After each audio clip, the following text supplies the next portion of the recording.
Welcome to #Mindshift Talk, powered by Create Mindspace with Katrin Büßmann.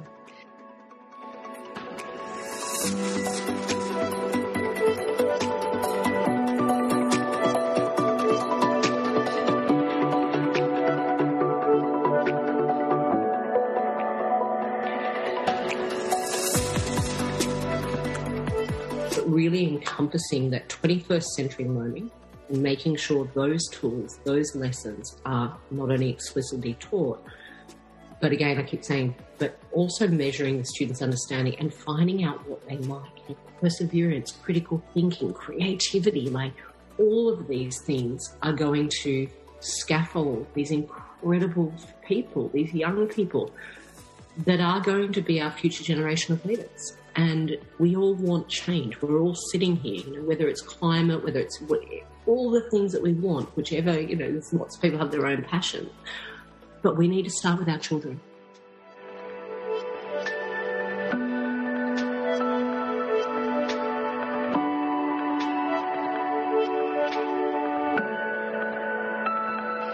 #Mindshift Talk is a gateway for a more humane, conscious future. The foundation is mindfulness. Come and explore with an open mind and heart to find beautiful ways to grow, listen, learn, connect, thrive in community and restore. Dive deeper into an innovative approach to reframe the concept of wellness itself and what it means to live a well-lived life.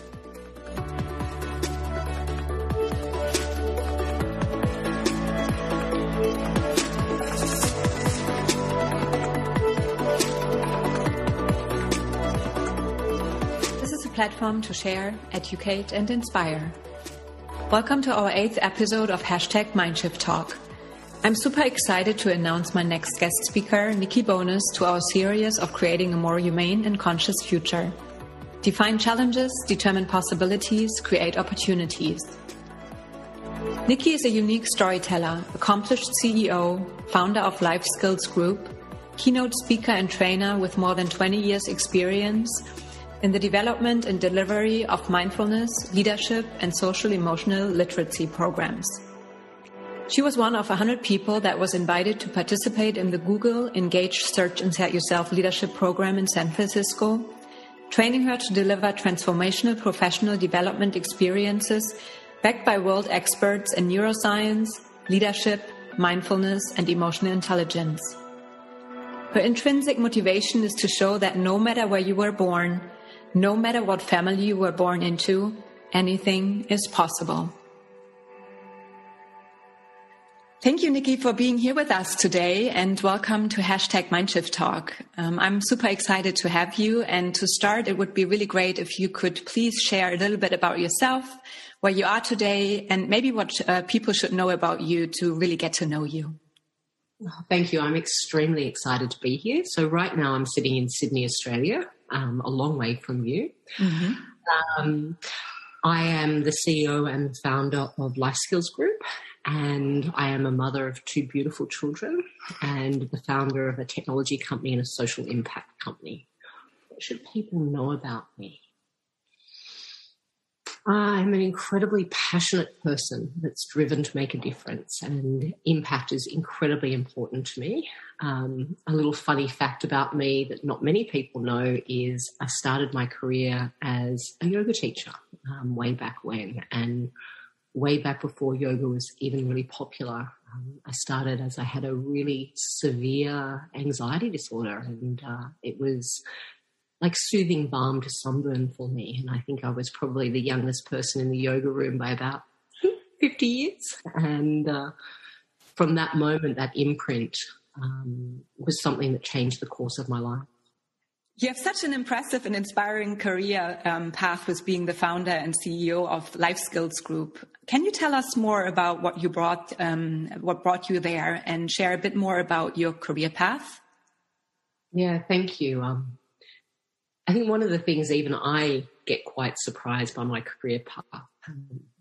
Part of everything that I've done in my career has always been driven by the mission to prove out that no matter where you were born, no matter what family you were born into, anything's possible. And I look at my life and I look at my career and, you know, more than my career, I look at the quality of my life today, and I feel that I've lived by example to that. So I started out, as I mentioned, as a yoga teacher, and then ended up becoming a Iyengar certified teacher.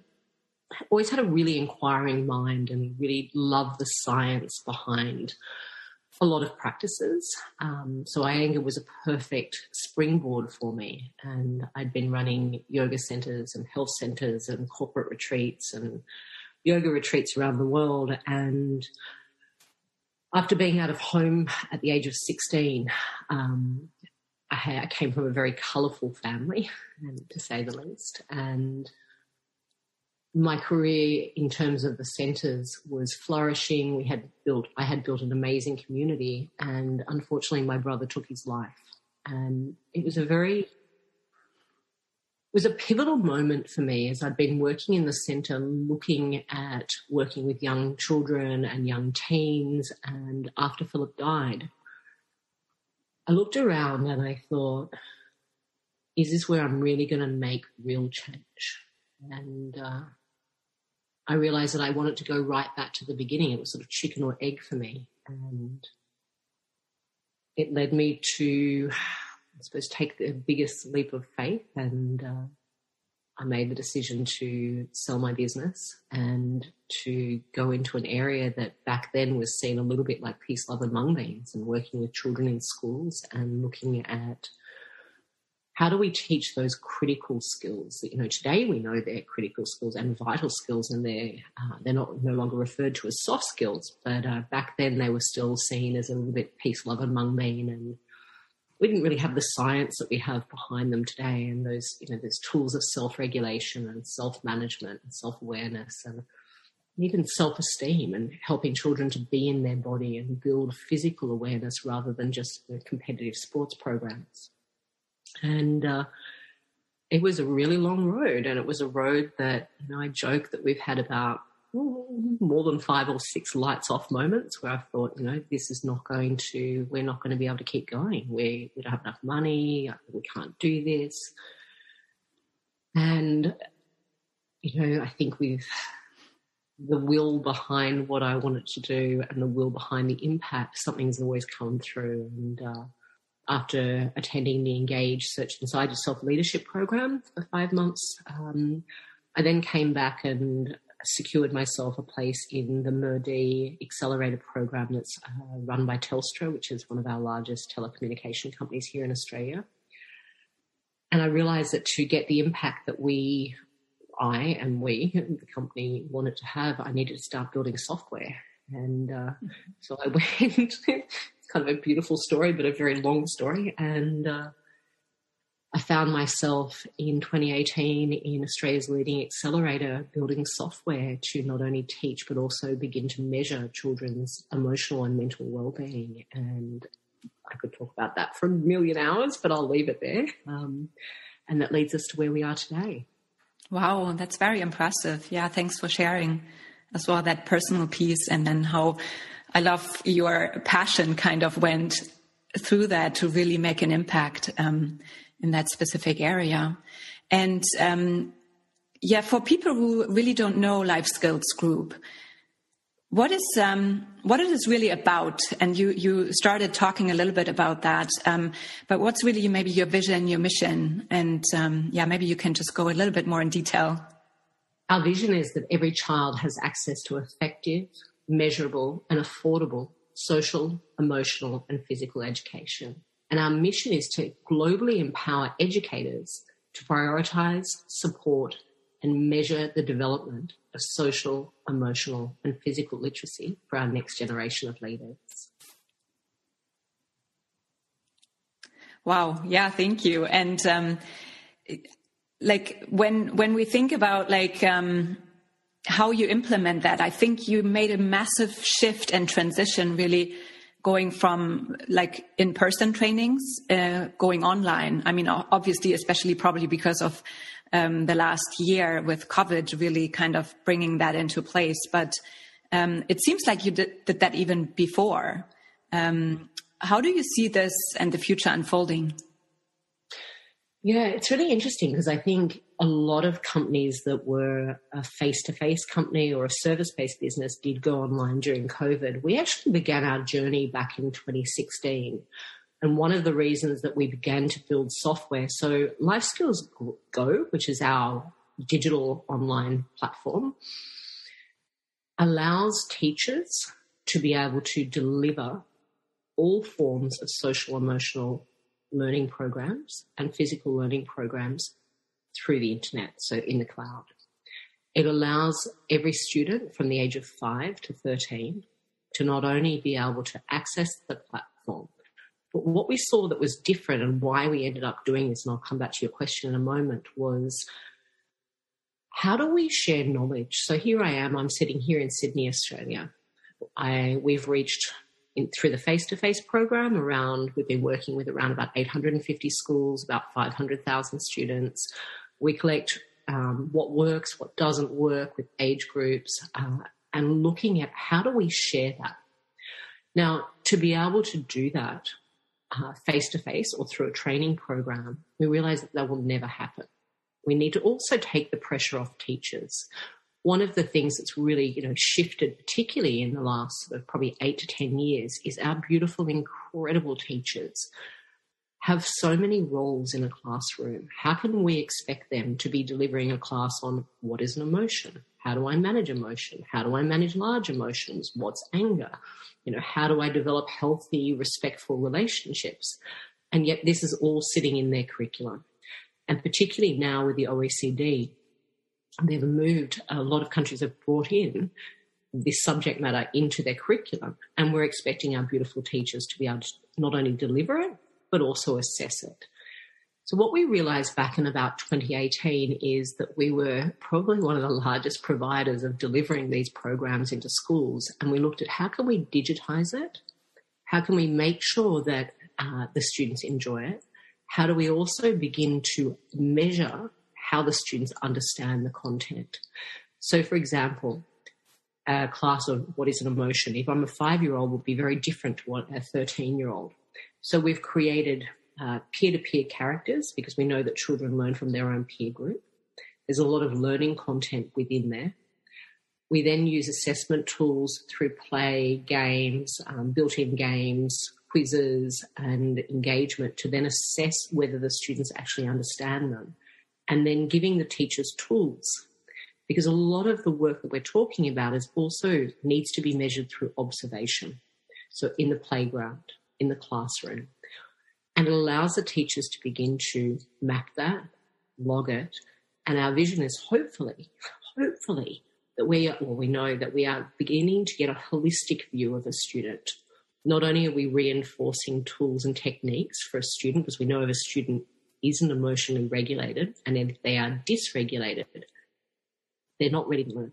So we not only want to create a really beautiful learning environment for each individual student, we also want to support them to flourish in their personal lives, with their friendships, and also within their community. So it's really starting from that young level. Going right back to your question, if you had have asked me 10 years ago whether I would be running a technology company and building software, I think I would have laughed in your face. But it's been a very big it's been a huge upward learning curve and continues to be. And yet the rewards and the impact is remarkable. It's incredible.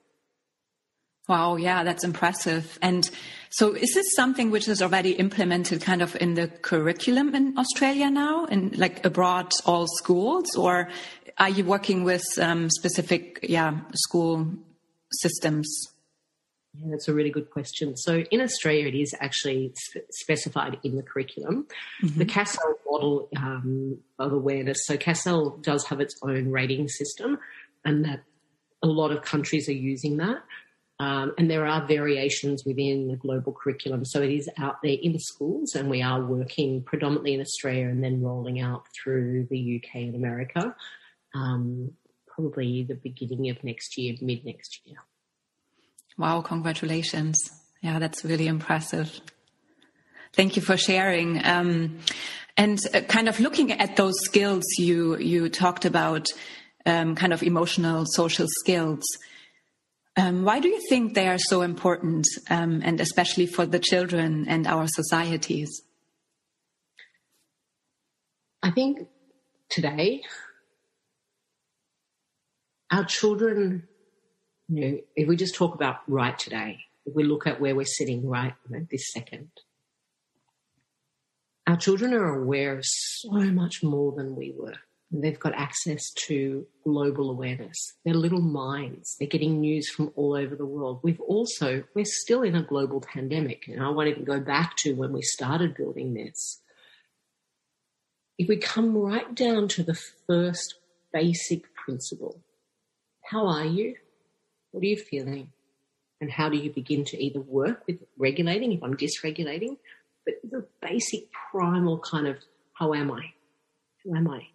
We assume that is taught or it's understood, and yet I know 40, 50, 60, 70, 80-year-olds that still don't grasp that concept.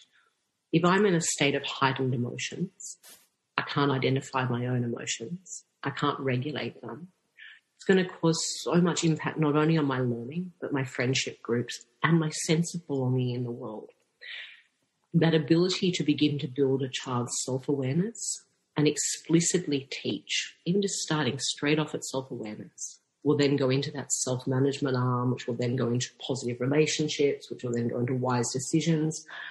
And even if you look at the top 3 skills required for the future of work, one of the top ones that was released from McKinsey recently was technology skills, and the second was social emotional learning skills. So it's really beautiful that we're not just sitting here on this podcast going, I think that every child should be able to, identify their needs and their emotions, and it will have good impact. There's amazing research that shows that they're twice as likely to finish high school. They're 11% increase in grades. So, the research goes on and on and on.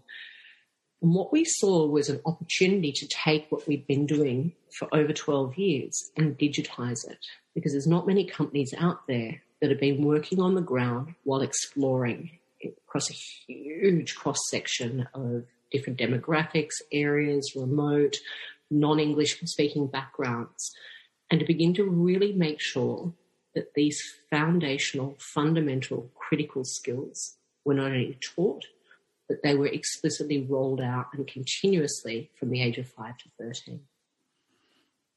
Wow, yeah. Gosh, I think you're doing such an amazing work, because I feel like this is exactly what we need in this world to really start. I always say it's like brushing your teeth, right? Those are just fundamental skills we should learn to and have access to, first of all. You're using artificial intelligence or kind of technology in such a beautiful way already. How do you see this and the power of, because I feel like there's always this downside of all this technology, of course, but it is there. And I think for me, it's always this, like, we need to find a place for us to find, to recharge, to recover, and really kind of manage these, information flood coming at us.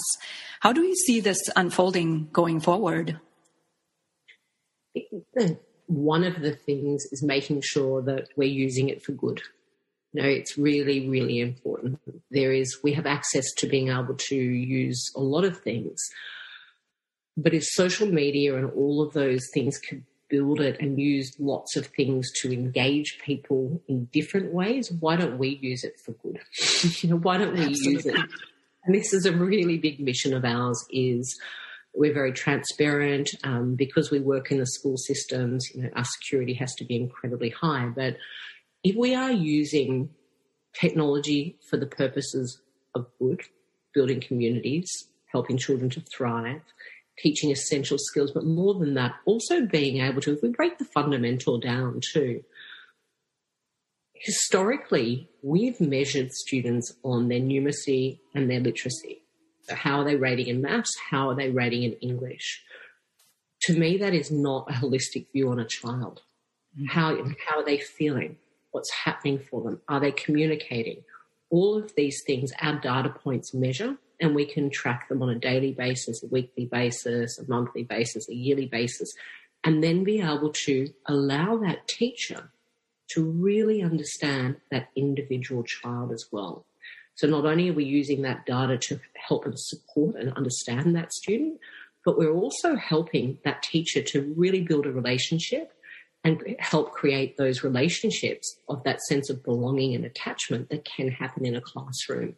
That, as I mentioned before, getting to know and working with schools for a very, very long time, we have these incredibly passionate, brilliant human beings who are there with all of our young people every single day. They have so much on. How are they expected to be able to know everything that's happening for that student? And then how do we capture that and begin to build, again, that holistic view? Because there'll be those pointy children that they will be using very colourful behaviour to get their needs met. And yet, what about the quieter ones? And what about the ones that don't speak? So we're also catching those children that sometimes fall through the gaps. And one of the things that we've done to ensure that is we've also built a platform that is specifically for autism and ADHD, and particularly also anxiety and emotional disturbances. And it comes back to every student should have a voice and every student should be heard. We've also created technology for students to be able to communicate through the eye gazer, so non-able, non-verbal students are also able to communicate how they're feeling and have access to the same lesson that every other student has too. And that can be integrated into mainstream schools. So in your mainstream, if you have 3 or 4 or 5, sometimes students with ASD on the spectrum or IM, they're also able to have access to all of the classes and lessons as well. So it's been really important for us to make sure that we capture everybody and every student has a voice. Such a game changer, I feel like, to really kind of, to measure really these areas and especially give kids a chance who maybe don't have that loud voice to express themselves. So I think that's beautiful, and I'm excited to see how this is unfolding going forward, and especially getting those measurements as well, so you can really work with supporting the children and find them or meet them where they are. And I think that's the key too, is, we have these assumptions if we go back to, maybe a little bit controversial, but mainstream education, how's your science, how's your maths, how's your English? We really hope that, thanks to Life Skills Group one day, all of these skills are as valued as the mainstream curriculum. And that would be, to me, you go, what is success for you, Nikki? It would be that we've turned that corner and that social, emotional and physical programs are as valued as mainstream academics. Yeah, and I feel like it's such an important topic as well too, because what I always, when I look back now as well, my kind of maybe healing journey, and I feel like so much is happening already in school with, you're not good at math, you're not good at this, you're not good at that, but really kind of filtering out these skills kids have and really focus on the ones, because we're all so different. And I love that approach of really looking into where is this kid and where are they good at and what are they good at? And I'm still an amazing human being, even maybe I'm not good at math and maybe I'm more creative, or I feel like that's so much creation goes away through the school system already. And I feel like with an approach you're having, it really goes more into the aspect of every child. Where are they? What are their passions and so forth? So I think that's beautiful. And I think there's this part that I often look at it and I think, the mindfulness movement, as you and I both know, is a wonderful movement and the tools are absolutely brilliant, but mindfulness won't save the world. And one of the really important things that we have tried to integrate is to make sure that everything that we do is speaking to not just, say, mindfulness or positive psychology or growth mindset, but really encompassing that 21st century learning and making sure those tools, those lessons are not only explicitly taught, but again, I keep saying but also measuring the students' understanding and finding out what they like. Perseverance, critical thinking, creativity, like all of these things are going to scaffold these incredible people, these young people that are going to be our future generation of leaders. And we all want change. We're all sitting here, whether it's climate, whether it's all the things that we want, whichever, there's lots of people have their own passion. But we need to start with our children, and we really need to make sure that they are able to communicate, that they are able to build healthy, respectful relationships, that they have a good sense of self, that they are able to identify their needs, that they are able to communicate and collaborate, because the world is changing and we need to change with it and support them with these skills. Mm-hmm. Yeah, I absolutely agree. And I really, truly believe that you bring such an incredible gift to humanity with this. First of all, making it part of a curriculum at schools, and to really make those skills we practice kind of more like, as I mentioned already, kind of like brushing the teeth. It's really something we train from a young age to really bring that more self-awareness, social kind of skills into our routine. And like when you go from like just from your personal journey as well, like your personal practices, how did they influence really, or like maybe you can share even with the audience a little bit kind of what are your personal practices when you talk about mindfulness, but how did that evolve over the years, and how did that impact as well like what you're building today? Oh, that's the big one, isn't it? It's the big one. So for me, initially, my practice, I had a very, very committed, disciplined Iyengar yoga practice. And what I realized, for me, I often joke that, well, I don't joke because it is actually quite serious, that I need a whole support team. And that support team, I get different support for different things and have needed different things at various points in my life. My practice, my Iyengar practice, was very, very solid and very consistent and very disciplined for a very, very long time. Yet what I realized in there is I was seeing a psychologist, I was seeing an acupuncturist, I was doing my yoga, I was doing all of these things, and I was also doing pranayama and sitting practice, and yet there was still something missing. There was this piece missing for me. And I was exploring it in my own sort of life. And I often say that, for me, my life it's just one big science experiment. It's just one big science experiment. Everything I do is just a science experiment. And the test of it is, how is my mental and emotional health? And how are the quality of my relationships? And that's sort of how I measure myself, I suppose, in the world. And I kind of come back to that constantly. And what I realized early on is I was treating my practice a little bit like palliative care. So I would feel a bit anxious, or I'd be a bit nervous, or I'd have a strong emotion, and I'd run to the mat and I'd do a restorative practice, or I'd, do a headstand for 25 minutes, or, I'd have these beautiful practices from Mr. Iyengar that I loved. I absolutely loved. But over the years, what I realized I wasn't doing was I wasn't communicating. And I wasn't bringing in other people. And my practice became quite isolated, and I was becoming even more isolated emotionally. And I think for me, the turning point was when I realized that I needed to sort of come off the mat and engage with the world a little bit more.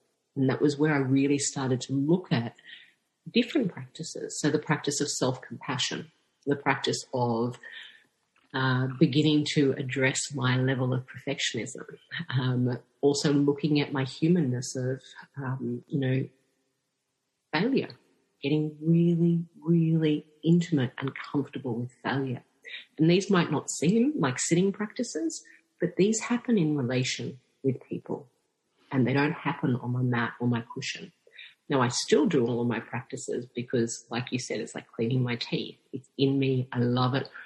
I also find that living in this modern world, my nervous system is constantly compromised. A lot of things scrape it and edge it. And I need to keep coming back and tending to my nervous system and the sensory overload, particularly in the world that we're working in we're living in right now. But my practice has now become also more around, how can I be with you? How can I be more real with you? How can I start to speak up about what is really happening for me and begin to lean into that edge of discomfort and where I'd normally want to run to a mat, and then begin to use those self-management techniques and those self-soothing techniques, because it's not about not having emotions. It's about me fully embodying them and leaning into them and being present, not only for me, but also when I'm with another. And what I've seen from challenging my perceived ideas of my practice, it has been after 26 years of practice. It's been a big thing to come out and to have my grief witnessed, to have my fear witnessed, to have my insecurities witnessed. And that practice has been one of the most incredible turning points in my personal life, my emotional, mental, and physical health, because I'm no longer putting myself in a little contained box of trying to regulate everything. I'm now a human being, hugely fallible, who is learning to be in an ever-changing world, and I am ever-changing, and I don't need to be perfect, organised, sorted, neat, or tidy anymore. I just need to be me. Mm-hmm. Beautifully said. Yeah, thank you for being authentic. And I love that you brought in that self-compassion piece, because I think this is so crucial in the world we live in, because from media, from outside, it's always about like, you need this to be perfect. You need that to do this, or you need to start that diet to have that amazing body, whatever it is, right? And we all have our little kind of stories in our head. And I feel like for me, it was the same, like this self-love piece. It got so commercialized too, in the way you need to love yourself. But what does that really mean? And for me, it was really eye-opening too over the last couple of years, I would say, to really shifting out of that concept in my mind about self-love and really embodying it and really bringing, emotions with it and really feeling it in the body. And I think that's when you really start living it. And I love how you said that too, with combining kind of your practice with kind of then bringing it into the world, and how do I actually interact with people? So thank you for sharing that. Oh, you're really welcome. And I think that in turn is the practice that we need so desperately today. Mm-hmm. How can I be in the world with myself and with you and with that tenderness that we all long for? And I think there's something really interesting that you just said a moment ago around self-love. And I remember saying to a girlfriend many years ago that you don't know what you don't know until you know it. And I love when you were saying, it's been so commercialized. You're right. You can't go out there and read a book and go, wow, I'm just going to go and do a self-love course. Like, it really, it's a journey.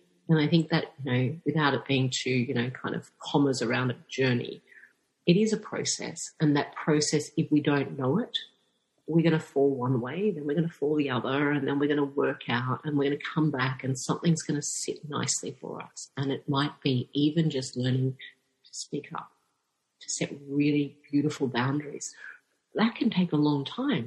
We teach people how to treat us, but if we don't know how to treat us, we're just watching and observing and learning. And we're going to fall, and we're going to scrape our knees, and we're going to kind of go back to old behavior. But that, to me, is that piece where, how do I today begin to take better care of myself? How do I lessen the hurt that I inflict on myself? And that can even be just, as you were saying before, what are the ideas of what I think about my body should be like, or I should be doing in my career, or there's so much hurt that we inflict on ourselves constantly. And I often joke with my friends and family and my work team. To me, self-care is more about my thoughts these days. Am I hurting myself? Is this really nourishing me, or am I perpetuating self-harm towards myself? Mm-hmm, mm-hmm. Absolutely, yes. Yeah, and I truly believe it all kind of starts with this awareness, right? Really bringing awareness to whatever comes up, whatever shows up inside of me, outside of me. And yeah, I think this is why I started this podcast to #Mindshift Talk, to really kind of, I think we need a mind shift to really kind of how we interact with each other, how we operate on a global level, in a corporate world, but then as well kind of in these kind of interactions with our children, with our loved ones, with the people around us. And I think the work you're doing with the children and adolescents, I think it's so crucial really to creating this gateway to a more humane and conscious future. And what's maybe when we look into kind of a long-term vision, and you alluded to that in some areas already, kind of, but just maybe boiling it down, what's really your vision for the future? How this is kind of really impacting, kind of everything, because I love how you're thinking big, kind of really going out into the different countries now too. What's your vision kind of for the future on this? We have beautiful young people with the leadership skills of incredible communication, high emotional intelligence, really well-defined emotional regulation, and that it's not in their heads, that we see it in their behavior, that they're not just saying the words, but we're actually observing how they're interacting with their communities, their neighbours, their people, and that ripple effect. We begin to see more compassion. We begin to see more empathy. We begin to see more kindness. We see less depression. We see less addiction. We begin to work together. We are coming together with a sense of belonging and a sense of community. And I believe out of that, there will be creativity, there will be happiness, there will be connection, and there'll be less divide. Mm-hmm. Amazing statement to leave it here. But I mean, I would love to learn more about everything you do, and I think it's so crucial. And thank you so much, Nikki, for taking the time to share your wisdom, your life path with us here on #Mindshift Talk. And I personally thank you and wish you all the best for your personal life, but then as well kind of the vision and mission you have in this world to create the change you'd like to see. So thank you. And thank you so much for having me on your podcast. It's people like you that create change, that go out there and really create big change. And just thank you so much for having me here. Thank you, Nikki.